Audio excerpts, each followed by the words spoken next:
Oh, okay. Today I'm meeting with Gertrude, one of the characters from the book called Evil Lurking from Electric Chair to Kingdom Grace. Gertrude, my audience has been wanting to meet you in person because many of them relate to your story. They relate to your pain and they relate to the hope, the longing that they have to reconnect with loved ones. And your character represents that so well in the story. Thank you for joining Yes. us today, Gertrude. Oh, well, I'm happy to help. Gertrude, could you begin by telling us a bit about your story, your childhood story? Well, I was raised by a single parent. Um, I was an own, and well, my mother was very strict. Um, she would give me chores to do, and she would expect me to know exactly what to do, even before she told me. It was a very hard upbringing for me. Um, there It's is no, it no, sounds like you were expected to do things before you were even shown how to do it. well, that's how it was. I mean, uh, my mother, she did the best she could. She didn't give me really difficult chores. They were just easy tasks. But she just expected me just to know, and I was just a little girl. I didn't know how to do those things. Mhm. If she didn't like how I did them, she would give me a whack with the end of a wooden spoon, or a really good chiding. My mother, she stayed, she raised me, she did the best she could. And as an adult, I know that she loved me. She could have just left, you know. Mhm. Mhm. But as a child, I didn't know that she Mhm. loved me. I Mhm. used to have these girlfriends, and sometimes I'd go to their house and there'd be a lot of drinking. But with Mhm. the drinking, there was laughter, there was dancing, there was Mhm. music. Mm. And so my mother didn't drink. And so I used to think, I wonder, would it have been better if she had been an alcoholic or, drank a bit? Yeah. Uh, Maybe my life would have been better. I Mhm. mean, but it's funny how things go and how you think when you're young. When I was young, I felt all by myself, and that really Yeah. nobody cared, that I wasn't special Yeah. to anybody. Yeah. It's tempting to think that when we're in a situation where we feel mostly sad, and not appreciated, and like you're saying, you weren't taught how to, or you weren't modeled how to properly, execute the chores that you were given and those kinds of things. It's normal for us to be dreaming about a better way, right?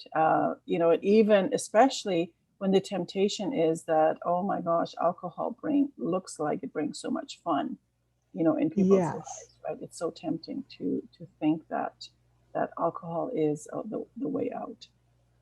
yes. I mean, as an adult now, I mean, I see that it wouldn't have been a good Hmm. choice, but as a child, Hmm. uh, that's what I thought. I thought my friends had a much better quality of life than I did. Hmm. In the drinking and in the parties and in the fun, there was that. But there is also hugs and there is a sense of Hmm. belonging, and I Hmm. didn't get that. Right, right. So you were really lacking connection. Yes, I didn't Yeah. feel like I belonged anywhere, that I was just a burden, sort of, and I didn't do anything right. Yeah. Oh, I'm so sorry for you, Gertrude. Yes, Yeah. Was yes. life like that once you got married to George? Well, no. When I got married to George, I couldn't believe my luck. I mean, there's this wonderful guy that I liked, Mm-hmm. and I couldn't believe it. He liked me back. I mean, oh, I was looking towards a wonderful life, and we were really blessed. He was a very good husband. I guess we were married about a year, and I got pregnant, Mm. and I had a son, Wolfgang. Um, my life was just great. He was such a good boy. I have And to tell you, you're when you talk about your love, and your life, your face just glows, and I just want that. It's like, oh wow, that's so amazing to feel that, to experience that. oh, yes, there's no other feeling. I came from a place where I felt I didn't belong and I Mm-hmm. wasn't loved, to a place where I knew I was loved. Mm-hmm. And I felt it all the time. And my love, it just Mm-hmm. sort of kept growing, because from George to Wolfgang, that was the happiest time in my life. I Mm-hmm. couldn't believe it. Mm-hmm. And then that's how I felt one day. And then the next day, uh, it was gone. Um, Oh. um, they came and took Wolfgang, um, the residential schools. Um, we had no warning. George and I were home. Mm-hmm. There was many of them. We tried to stop them. We just couldn't. There was too Mm-hmm. many. I mean, Mm-hmm. um, Wolfgang, he was so scared. I mean, Oh. can you imagine? He was just a little boy. And they came and they grabbed him, complete strangers to him. Mm-hmm. He was terrified. Mm-hmm. He was screaming and kicking and yelling. He wanted to get back to us, and we weren't any better. I mean, we were trying to get to him. Yeah. Maybe that made it worse for him, Mm-hmm. but um, we wanted to, it was just an awful experience. I couldn't believe it. They, the Catholic people came and took him. It was the residential schools. Mm-hmm. I mean, what kind of people would tear a son from their mum? Mm-hmm. Um, Mm-hmm. where was the church? Mm-hmm. Where were the Christian people? Mm-hmm. Um, I have no use for them till right till this day. I mean, Mm-hmm. I he could have grown up in a good home, Yeah. shown love. His life could have turned out so much better. Mm-hmm. But I mean, what's done is done. And then George, one day he went out and he didn't come home. Oh. He never came home. It was shortly after that happened. Mm-hmm. Um, I often wonder Mm-hmm. what happened to him. Mm-hmm. I mean, George was the only man for me. I've Oh. never, ever even thought about anybody else. Your face Uh, still glows when you talk about George, even after you just shared all those painful things with us. I could see on your face how how it the dark feelings were all surrounding you and really touching your heart. But the moment you talked about George, you just lit up. Yeah, I often talk about him. yeah. Um, I mention him to Sarah, my daughter-in-law, and Hmm. I always hope that he's okay. Hmm. And sometimes I wonder, is he still alive? Hmm. But I have a feeling in my heart that he is. Hmm. George was the first person that really showed me love. Hmm. Um, he, So you have a daughter-in-law then? yes, I do. Her name is Sarah, and Hmm. I have three grandchildren. Oh. We do keep in touch. Hmm. Yes. Would you want to share a little bit about Sarah and your son's life? Like it sounds like he Well, got out of residential schools and then got married. well, Wolfgang had a hard life. Um, Mm. as I say, when they took him, they ruined his life and Mm. they ruined my life. Mm. And I don't know why George left, but we were happy together. And Mm. I would say it had a lot to do with that. And I would Mm. say they ruined his life. Um, Yeah. um, it just made such a difference. Mm-hmm. I still can't believe that that happened Mm-hmm. and that people stood by. Godly people stood by Mm-hmm. and watched it happen and let it happen. Mm-hmm. Um, so Wolfgang did have a hard life. Mm. Um, in his younger life, we had a disagreement. And in a fit Okay. of anger, I told him I never wanted to see him again. Mm. You know, as soon as those words were out of my mouth, I regretted saying them. Mm-hmm. But words are powerful. Mm-hmm. Um, once they're said, Mm-hmm. you know, you can't take them back, Mm-hmm. even though you want to. Mm-hmm. And so we didn't see each other for years. But then, as an adult, as he grew up, we reconnected. Mm-hmm. Um, Wolfgang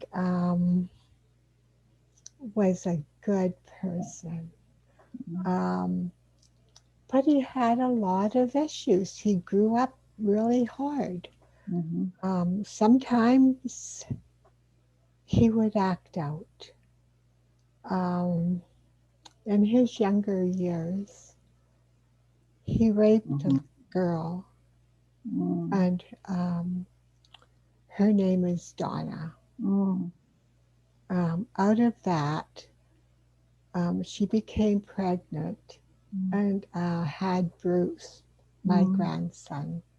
I've Mhm. never met any of them, Mhm. but Wolfgang went to prison. Mm. Um, we were in contact through those times. Mhm. And as I say, he was a good person, but Mhm. he acted out. He did some bad things. Mhm. Um, the residential schools, Mhm. what they did to us, it doesn't just go Mhm. away. It Mhm. just stays with you. It's Mhm. something that's gonna Mhm. be in my life anyways Mhm. forever, and Mhm. for Wolfgang too. And Um, Gertrude, the readers would find out as they read the book that what happened in Wolfgang's life is that the person in charge of the residential school, which I know I've heard there are some, there were some nuns, there were some priests that were really good for the kids. They were not all bad. But where Wolfgang was, There were some pretty bad people there. And the person Yes. in charge, he actually mentored, and he actually set Wolfgang up for failure in life, right? And because Wolfgang hung Yes. out with him, and they did all those kinds of things that we know lead to destruction, right? Yes, that's right. Mm-hmm. But sadly, Wolfgang um, died in prison. Oh, I'm sorry to hear that. Yes. And so, but the thing about that is it's a huge loss. Mm. Um, the thing, though, about that is we were able to reconnect and we Mm-hmm. were able to make our peace. Oh, And so uh, I have fond memories of our our relationship together. that's beautiful. I'm glad to hear that.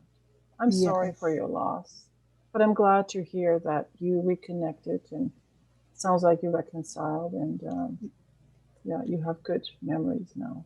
I have very good memories of Yeah. Wolfgang. He knows that I loved him, Mm. and I know that he loved me too. Oh. Mm-hmm. Yeah. I just feel a sense of calmness, almost like a moment of silence, in our interview at this time. And because when we lose someone so dear, especially when, like in your case, you said some words to him which kind of brought a rift in the relationship, and you regretted it right away, but it wasn't fixable immediately, right? So for years you struggled, and then you just got back together, and and then the death happened, and in the book we will find out later on why, what actually happened, and it'll be a conversation for another interview, but for now I just want to say I'm very sorry for you, and but I'm very glad you guys were able to reconcile. Well, thank you. There's another reconciliation that happened in your life story. Would you like to Mhm. talk to us about that? Well, that is very exciting for me. You know, for a long time, I used to go to Bible study. I Mm-hmm. didn't really join. I mean, I had a lot of anger inside of me, a Mm-hmm. lot of hurt and disappointment. Mm-hmm. I don't know why I went. It was just something pulling me. Mm-hmm. And I wouldn't talk to people, and they stayed away from me. I didn't give up very good energy there. Mm-hmm. They saw that I was upset and mad, and I would easily get into arguments. But Pastor Carly, she would come and talk to me. And one day she invited me to join a Bible study group. Mm-hmm. And I don't know, I kind of hesitated. And she told me some people who would be there Mm-hmm. because maybe she thought I'd be familiar with them or something. Mm-hmm. I don't know. Mm-hmm. But she was very kind to me. And I Mm-hmm. thought, well, um, one of the names she mentioned was George. Oh. Well, I mean, what are the chances really when you think about it? Mm-hmm. Um, I don't know. Like I was in my 40s when I last saw him, Mm-hmm. and I'm 80 years old now. I mean, so many years. And look Mm-hmm. how many Georges there are in this Yeah. world. And so I don't know. I was kind of hesitating, and what if I did go and I was disappointed? Or what if I didn't go? Then I kind of wonder, did I miss an opportunity? Mm. And so I talked myself into it. I decided to go. I Yeah. mean, Yeah. what could I really lose? Yeah. Well, I went into that Bible study and I couldn't believe it. I mean, there was George. Oh my God. I recognized him right away. And as I say, there was many, many years, that we didn't see each other. I'm 80 now. I mean, and he recognized me. And we started to talk. And, you know, we both, he never was with anybody else, just like me. Mm-hmm. He had some rough times in his life. Mm. And, we're going to try it again. Oh, that is We're so going to get sweet. together. I couldn't believe it. I was so excited. Mm-hmm. And the first thing I'm going to do is see Sarah and my Mm-hmm. grandchildren because Mm-hmm. I know that they're going to be so excited for me. I would Yeah. phone them and tell them right away, but I Yeah. want to see their facial Oh, nice. expressions. I Yes. just want to go. Yeah. And I've never met Donna Mm-hmm. and my grandson Bruce. I think Mm-hmm. he'd be about 25 now. Mm-hmm. Um, Anyways, he's in his 20s. Um, and Wolfgang, he Mm-hmm. wasn't very fair to Donna. So I don't know how they're going to receive me, Mm. but I'm going to go and I'm going to try. I'm hoping for a relationship with them. And if Mm-hmm. not that, maybe just Mm-hmm. to get to know them a bit and let them know me, Mm-hmm. Mm-hmm. whatever they want to do. But I'm still hoping, Um, I used to think and wonder, where is God? And I used to have um, really bad feelings about the Christian people Mm-hmm. because of what happened. Sure. But Absolutely. I Mm-hmm. could see, um, I mean, God is there. You just Mm-hmm. have to look for him. Mm. And what they did to the Christian people, what they did Mm-hmm. to me was wrong. Yes. But look at Pastor Carly and all the patience she showed me. She's There's awesome. one, yes, there's one good Christian person that I know, and I haven't been looking. So Mm-hmm. maybe if I start looking, Mm-hmm. there's going to be some more.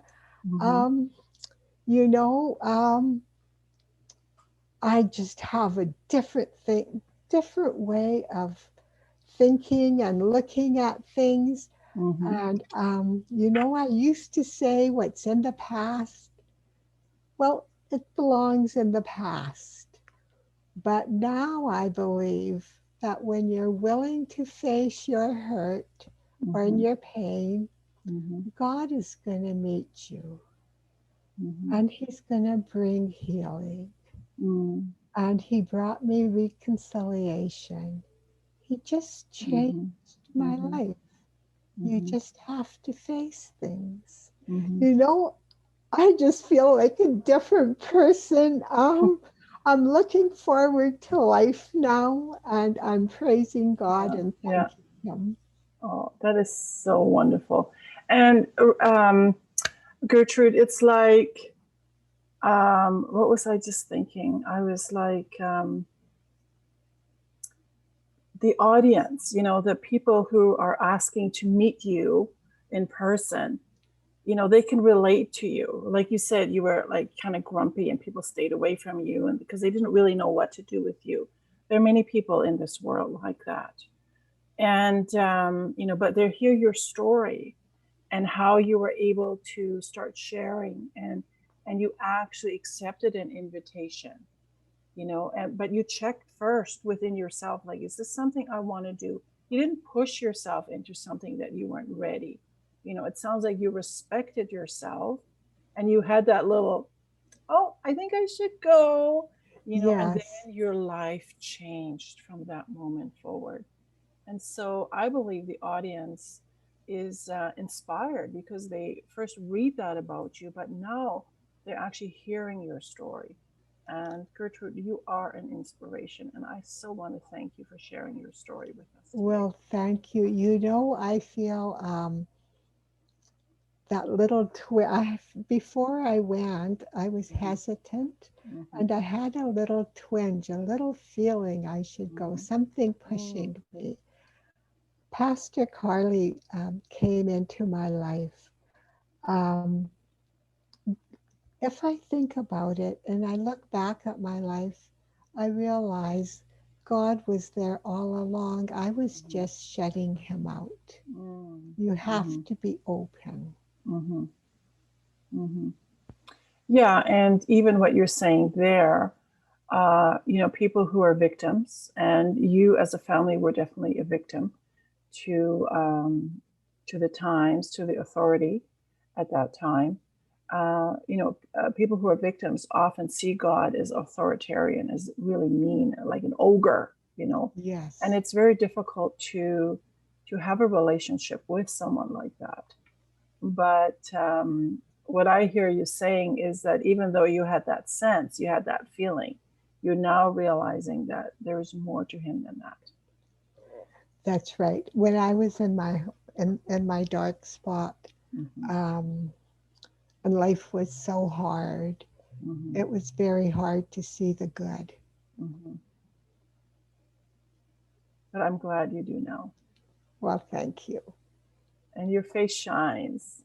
Yeah. Well, thank you. I have a lot to look forward to. Yeah. Thank you Yeah. so much, Gertrude, for meeting with us today. Many blessings. Well, thank you.